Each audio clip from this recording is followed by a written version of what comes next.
ہمارے ہاں تقسیم کرنے کا تعلق تو صرف رمضان سے ہے۔ زکوٰۃ دیں، خیرات کریں یا صدقات، کھانا دیں، کپڑے دیں، اور بھی بانٹتے ہیں بہت کچھ، اچھا اخلاق بھی، اچھا مزاج بھی، دعا سلام بھی۔ بھلے ایسا تھوڑا ہی نہ ہوتا ہے کہ تقسیم کرو ایک مخصوص ماہ میں اور مزے پاؤ سارا سال۔ اللہ کا قانون ہے، نظام ہے، طریقہ کار ہے، اس کی دنیا ہے، اسی کا قانون ہے، اس کی رسی دراز ہے مگر وہ کھینچتا بھی ہے۔ اس کو معلوم ہے کون تقسیم کر رہا ہے اور دل میں کیا کیا چال چل رہا ہے۔ زکوٰۃ تو فرض ہے، کیا تقسیم کرنا، خیال کرنا، مل بانٹ کے کھانا فرائض میں شامل نہیں؟ استاد صاحب نے ایک مرتبہ بتایا تھا کہ ان کے والد کہتے تھے اگر گھر میں نیا پھل یا سبزی لاؤ تو یا تو ہمسائے کا حصہ لاؤ، اگر طاقت نہیں ہے تو چھپا کے لاؤ تاکہ ان کا دیکھ کے دل نہ دکے۔ یہ ہے ہمارا دین اور ذہن اور اخلاق، یہ ہے انسان، یہی چاہا گیا ہے، اسی لیے زکوٰۃ کا، خیرات کا اور خود کے بوجھے نہ بھرنے کا حکم ہے۔ یہی کسی کا خیال نہ کرنا، نہ دینے کے لیے آگے بڑھنا آخرکار ہمارا دل مزید چھوٹا اور ہم کو نکما کیے رکھتا ہے۔ اس کا بڑا اور گھنانا نقصان یہ ہوتا ہے کہ ہمارے بچے، ماتحت اور قریبی بھی ہم سے کچھ نہ کچھ چنگاری لے لیتے ہیں اور نہ دینے میں ہمارے ساتھی بن جاتے ہیں۔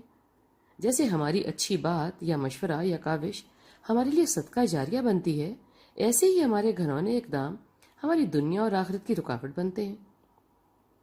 ہمارا ہاتھ روکنا صرف ہاتھ روکنا نہیں ہے، یہ دلوں کو قفل بند کرتا اور جذبات کا قاتل بھی ہے۔ کسی کی مدد نہ کرنے کی سوچ کسی کا درد بھی سننے نہیں دیتی، کہیں دل پھسل ہی جائے اور جیب سے کوئی نوٹ کم کرنا پڑ جائے، استغفر اللہ۔ سو دعا دیں خود دل و دماغ اور ہاتھ کے کھلا ہونے کی۔ آپ کا وہی ہے جو دے دیا، وہی بچ گیا جو آگے بھیج دیا۔ میں نے سمجھا میرا وہی ہے جس پہ میں نے پہرا لگا دیا۔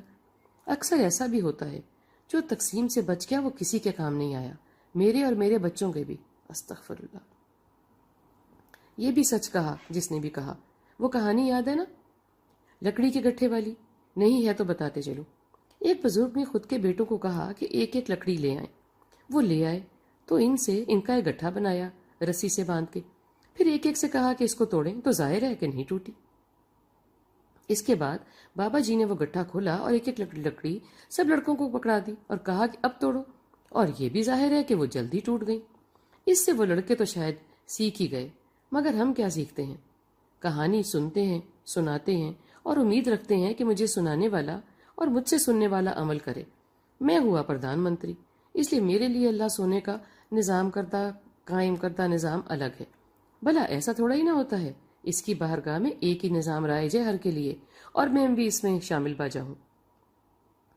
میں اس دنیا کو دیکھ سمجھ کر کچھ نہیں سمجھ پاتا، کچھ نہیں سیکھتا یا سیکھنا نہیں چاہتا، یا مجھ میں استطاعت ہی نہیں رہی کہ سیکھ سکوں یا سمجھ بوجھ استعمال کروں۔ کتنے لوگوں کو برباد ہوتے دیکھا ہے، کاروبار کیا، الگ ہوئے زندگیاں ہی پھوٹ گئیں، خاندان رل گئے، چھتیں ڈھہ گئیں، جذبے بہہ گئے کسی لالچ یا بغض کی آگ میں۔ جب بٹوارے کی آتش فشاں بھڑکتا ہے تو صرف نقصان اٹھانے والے کی نہیں، بھڑکانے والوں کو بھی بنیادیں ہل جاتی ہیں، لرز جاتی ہیں۔ لاوا تو کسی کی نسلیں ابال کے کوئلہ کر جاتا ہے، اس کا جی پھر بھی نہیں بھرتا۔ آتش فشاں بھڑکنے کے لیے، ابلنے کے لیے، اگلنے کے لیے اور نگلنے کے لیے ہوتا ہے۔ خدارا وقتی کھوکھلے فائدے کے لیے تقسیم کو نہ اپناؤ۔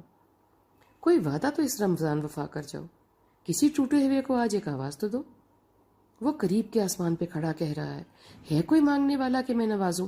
دلوں کی کشادگی مانگے، قربتیں مانگے، وہ بانٹ رہا ہے قریب کے آسمان میں۔